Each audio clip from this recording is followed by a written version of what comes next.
Hello everyone, welcome back to my YouTube channel Aspire Knowledge. Hi, I am Japneet and I'm conducting this session for class 4th. As you know, we were doing New Gems English Reader by Ratna Sagar, so I'll be continuing a new lesson from it. Now let's see the cover page of your book which we are going to study.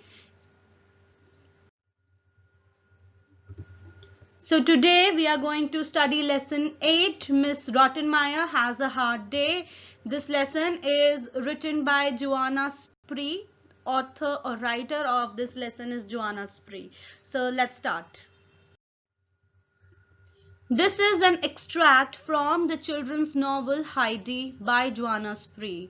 Heidi, a lively little girl, is brought up in the mountains of Switzerland by her grandfather. She likes to live in the countryside with goats grazing and pine trees rustling. However, she is sent to live with a family in the city far away from all that she loves. So this chapter is taken from a novel. एक novel से लिया गया है Heidi और ये novel जो है Joanna स्प्री ने लिखी है, तभी ये chapter उस book से लिया गया है, उस novel से।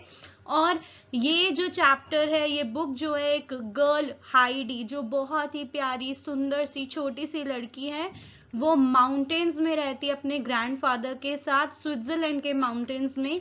उसके बारे में ये चैप्टर है। और उस गर्ल को कंट्री साइड में रहना पसंद होता है, जो एक टाउन के बाहर का एरिया होता है, ओपन एरिया, जहाँ पर खुली हवा और बहुत बड़े बड़े घर और बहुत सारे यार्ड्स होते हैं, बहुत सारे फार्म्स होते हैं। ऐसी जगह पे उसे रहना पसंद होता है और उसे गोट्स को ग्रेज करना, चरवाने लेकर जाना बहुत पसंद होता है। और पाइन ट्रीज की रस्लिंग जब वो लहराते हैं और उनकी आवाज आती है, वो उसे बहुत ज्यादा पसंद होती है। लेकिन एक दिन उसे अपने घर से दूर एक सिटी में एक फैमिली के साथ रहने भेज दिया जाता है, और तब की ये स्टोरी इस चैप्टर में आप पढ़ने वाले हो। Heidi woke up early in the morning, puzzled. She lay trying to think how she came to be in this huge white bed. Then all at once, Heidi remembered that she was in a big city. She had to see the blue sky and feel the fresh spring air against her face, but the thick curtains drawn across the windows shut those away. Just at that moment there came a knock at the door. So अब Heidi सुबह सुबह उठती है और वो थोड़ी सी हैरान परेशान पजल सी होती है कि ये क्या हो गया कि मैं इतने बड़े से बेड में, एक वाइट ह्यूज बेड में कैसे आ गई। तो उसे एकदम से ध्यान आता है, अरे मैं अपने घर पर नहीं हूँ, मैं तो उस फैमिली के घर पर हूँ जहाँ मैं रहने आई हूँ, जहाँ एक बड़ी सी सिटी है और वो उस घर में है। अब सुबह उठते ही जब वो ये रियलाइज करती है कि वो अपने घर में नहीं, अपने स्विट्जरलैंड के माउंटेन्स में अपने ग्रैंडफादर के साथ नहीं है, तो उसका दिल करता है कि वो नीले आसमान को देखे और जो स्प्रिंग एयर है वो फील कर सके। लेकिन वो उसे फील नहीं कर पाती है, क्योंकि जिस कमरे में वो सो रही है वो कमरे में बड़े बड़े कर्टन्स लगे हुए हैं विंडो के आगे, और वो कुछ भी विंडो से बाहर नहीं देख पाती है, वो ब्लू स्काई को फील नहीं कर पाती है। और इतने में ही जब वो ये सब चीजें सोच रही होती है, और एकदम से डोर पर नॉक होती है। Breakfast is ready, announced the maid. Heidi dressed quickly and went to the dining room. There, Clara, the daughter of the house, greeted her with a friendly smile. After breakfast, Miss Rottenmeier told Heidi to go to the library with Clara and wait for the tutor. When the tutor arrived, the two girls started studying. Miss Rottenmeier soon heard a violent crash followed by shouts. She rushed to the library, then stood horrified. The table was overturned in the middle of the floor. A stream of ink trickled slowly across the room. Heidi was nowhere to be seen. अब वो जब ये सब सोच रही होती है और उसके दरवाजे पे नॉक होती है, तो नॉक होने के बाद एकदम से मेड आवाज लगाती है कि ब्रेकफास्ट रेडी है, और हाइडी जल्दी से उठती है, ड्रेसअप होकर डाइनिंग रूम में नीचे चली जाती है। और जैसे ही वो डाइनिंग रूम पहुंचती है, वहां पर एक गर्ल होती है, क्लारा। कौन है वो गर्ल? जो उस घर में लोग रहते हैं उनकी डॉटर है क्लारा, और वो उसे ग्रीट करती है एक फ्रेंडली स्माइल के साथ। जैसे हम किसी को नमस्ते या सत श्री अकाल या आदाब बुलाते हैं, ग्रीट करते हैं, तो वो कैसे ग्रीट करती है? एक स्माइल के साथ। और ब्रेकफास्ट करने के बाद मिस रॉटनमायर यानी कि क्लारा की मदर हाइडी को बोलती हैं कि तुम लाइब्रेरी चले जाओ क्लारा के साथ, और वहां पर ट्यूटर आएंगे और तुम्हें पढ़ाएंगे। और जैसे ही ट्यूटर आते हैं, दोनों गर्ल्स पढ़ना शुरू कर देती हैं। और पढ़ते हुए एकदम से एक वायलेंट क्रैश, एक बहुत तेज की आवाज आती है, कुछ टूटने फूटने की, और उसके पीछे चीखने चिल्लाने की, शाउट्स की आवाज आती है। तो मिस रॉटनमायर भागते हुए लाइब्रेरी की तरफ जाती हैं, और जब वो पहुंचती है तो वो देखकर सारा सीन हैरान परेशान रह जाती हैं। She was so much horrified कि ये क्या हो गया, ये रूम की हालत कैसी है। सारा जो टेबल था जिस पर बच्चे बैठ के पढ़ रहे थे, वो उल्टा सीधा हो गया था, उसकी सारी चीजें नीचे गिर गई थी, और जो इंक था वो इंक बह रहा था, एक जगह से दूसरी जगह पर फ्लो कर रहा था। Trickle slowly means that ink was flowing from one end to the other end of the room, और हाइडी कहीं पर भी नहीं दिख रही थी। What was happened? Cried Miss Rottenmeier. Everything's covered with ink. It must be Heidi. और उसको देखते ही रॉटनमायर जो होती हैं वो बहुत ज्यादा गुस्से में आ जाती है, और वो कहते हैं ये क्या हुआ है, ये सारा सब कुछ इंक से क्यों भरा हुआ है, मुझे लगता है ये हाइडी का ही काम है। The tutor was gazing helplessly at the ruins. Clara, who was secretly enjoying herself, said, Yes, it was Heidi, but she didn't mean to do it. She must not be punished. She was in such a hurry to look at the street that she caught the tablecloth and pulled everything down. So, अब जब miss Heidi को ढूंढ रही होती हैं, तो tutor बड़े helplessly देख रहे होते हैं कि ये क्या हो गया, सब कुछ बिखर गया, सब कुछ रुइन हो गया है। और वहां से क्लारा मिस रॉटनमेयर को बोलती है, हाँ ये हाइडी थी, लेकिन वो ऐसा करना नहीं चाहती थी, प्लीज आप उसको पनिश मत करना, वो बहुत जल्दी में थी क्योंकि उसे स्ट्रीट की तरफ देखना था, और उसने गलती से टेबल क्लॉथ को खींच दिया, जिसकी वजह से सब कुछ नीचे गिर गया फ्लोर पर। Miss Rottenmeier find Heidi standing at the door, looking up and down the street. How dare you run away from the lessons like this? Demanded Miss Rottenmeier. अब मिस रॉटनमेयर को हाइडी डोर के पास खड़ी हुई दिखती है, और वो कभी ऊपर देखती है कभी नीचे देखती है, और इतने में ही मिस रॉटनमेयर उससे पूछती, तुम्हारी हिम्मत कैसे हुई, तुम ऐसे पढ़ाई छोड़कर इधर आ गई। वो एकदम आंसर डिमांड करती हैं कि आंसर दो कि कैसे तुमने पढ़ाई छोड़ दी। I heard the pine trees rustling, said Heidi. Pine trees? What are you talking about? Come and see the mischief you have done. Never let this happen again, scolded the angry housekeeper. So, वो आगे से बोलती है कि मेरे को pine trees की rustling, लहराना सुनाई दिया था, उनकी आवाज सुनाई दी थी। तो इतने में हाउसकीपर आती है, क्या पाइन ट्रीज, यहाँ कहाँ आ गए पाइन ट्रीज, अंदर आओ और देखो तुमने कितनी शैतानी की और पूरे घर को कैसे बिखरा दिया है, आगे से ये नहीं होना चाहिए। वो एकदम से उसे डांटती हैं, गुस्सा करती हैं, स्कोल्ड करती हैं, एंग्री वॉइस में, गुस्से वाली आवाज में। Lessons were out of the question for the rest of the day. In the afternoon, Clara had to rest for 2 hours, but Heidi wanted to see the pine trees, so she went to a tall tower. She climbed up, but there were only houses to be seen. As she came down, she saw a large grey cat in the basket. Heidi clapped her hands in delight, for in the basket lay 8 furry little kittens.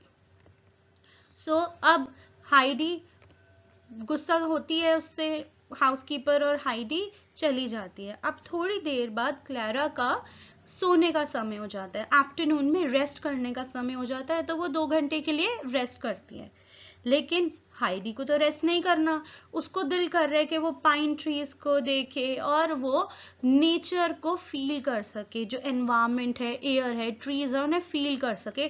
तो वो एक toll tower पे जाती है pine trees को देखने, वो उसके ऊपर चढ़ती है और पाइन ट्रीज को देखने के लिए जाती है। बट वो सिटी में है तो उसे कोई भी पाइन ट्रीज नजर नहीं आते हैं, उसे हर जगह पर हाउस ही हाउस नजर आते हैं। और जैसे ही वो नीचे उतरती है उस टावर से, तो उसे एक बड़ी सी बास्केट नजर आती है जिसमें ग्रे कलर की बड़ी सी कैट होती है। और वो खुशी से, डिलाइट मीन्स खुशी, जॉय, सो वो खुशी से तालियां बजाने लगती है और देखती है कि उस बास्केट के अंदर 8 छोटे छोटे लिटिल किटन्स हैं। She chose 2 of the kittens and put them in the pocket of her dress.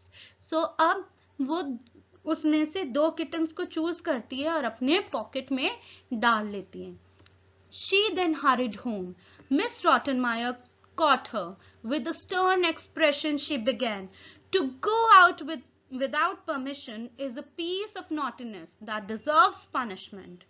अब वो जैसे ही भागकर घर जाती है तो मिस रॉटनमेयर उसे पकड़ लेती हैं और गुस्से से भरे एक्सप्रेशन में बोलती है, ये जो जिसे पनिशमेंट मिलनी चाहिए वो अभी भी बिना परमिशन के इधर से उधर घूम रही है। वो उसे गुस्से में ऐसे बोलती हैं।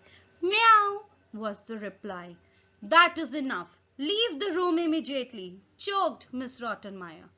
और जब मिस रॉटनमेयर उसे डांट रही होती हैं तो एकदम से रिप्लाई क्या आता है, म्याऊ।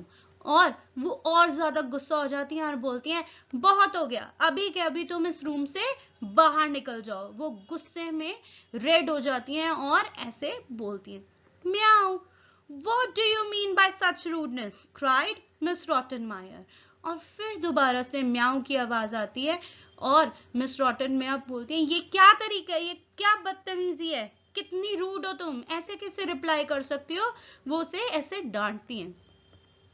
म्याऊ म्याऊ, Heidi wanted to explain and say, it's not me, it's the kittens. She brought out the kittens from her pocket. और फिर दोबारा से म्याऊ म्याऊ की आवाज आती है और हाइडी अपने आप को एक्सप्लेन करने के लिए बोलती है, अपनी साइड बताने के लिए कि ये मैं नहीं हूं, ये किटन्स हैं जो म्याऊ म्याऊ कर रहे हैं। और वो अपने दोनों पॉकेट से किटन्स को बाहर निकालती हैं। What? Kittens? shrieked Miss Rottenmeier. To the poor woman, there was nothing more frightening than a cat. She stamped out of the room, having had enough for one day. Heidi was left standing surprised. To her, kittens were a source of joy. She could not understand how anyone could be scared of such timid little creatures. अब जैसे ही वो kitten को बाहर निकालती है, miss रॉटनमेयर चिल्लाने लग जाती, क्या किटन्स? मेरे जैसे के लिए तो बहुत ज्यादा डरावनी बात है, उनको बहुत ज्यादा डर लगता है किटन से। तो वो बोलती है, to the poor woman there was nothing more frightening than a cat. ये कैट से ज्यादा तो डरावना कुछ भी नहीं हो सकता। और वो गुस्से में पैर धमधमाते हुए रूम से बाहर निकल जाती हैं और हाइडी रूम में अकेली खड़ी रह जाती है और वो बहुत सरप्राइज्ड होती है कि किटन, एनिमल्स छोटे छोटे हैं तो कितने प्यारे होते हैं, इनसे कितनी खुशी मिलती है, इनके साथ खेलकर कोई इनसे कैसे डर सकता है। ये छोटे से प्यारे से क्रीचर्स से, इतने सॉफ्ट जेंटल क्रीचर से कोई कैसे डर सकता है। और हाइडी देखती और सोचती ही रह जाती है। Now we are going to do the difficult words of this lesson. Let's see. You have seen that I have already highlighted some of the difficult words in the chapter, but I am going to give you the most difficult ones here. Let's read them. Puzzled, overturned, horrified, rushed, violent, trickled, rustling, punished, secretly, delight, mischief, scolded, permission, and shrieked.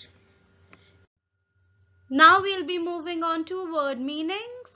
Let's study them. Overturned, upside down. Ruin, Here, mess. Delight, joy or happiness. Stamped out, worked out in anger. Timid, gentle or soft. Shrieked, screamed. Violent, brutal. Stream, a small, narrow river. Trickled, drizzled, behna, flow karna. 10th, gazing. Gazing means staring or looking. Now I have given you make sentences. The words are same as word meaning. These words are given to you so that you can practice them and you can see that how you can write those sentences and use them in your daily life, and you can make English by your own. So you need to firstly know the meaning and then you should be knowing the grammatical basics. That's how you can make your own sentences. So try to make them and use them in your daily life. Thank you everyone for watching this video. I hope I have explained this chapter well, and if you have any queries you can comment me in the comment section, and please do not forget to subscribe my channel. If you like my video, please do press like button also. Bye bye, take care, stay safe and stay healthy, and stay connected with me for more videos like this.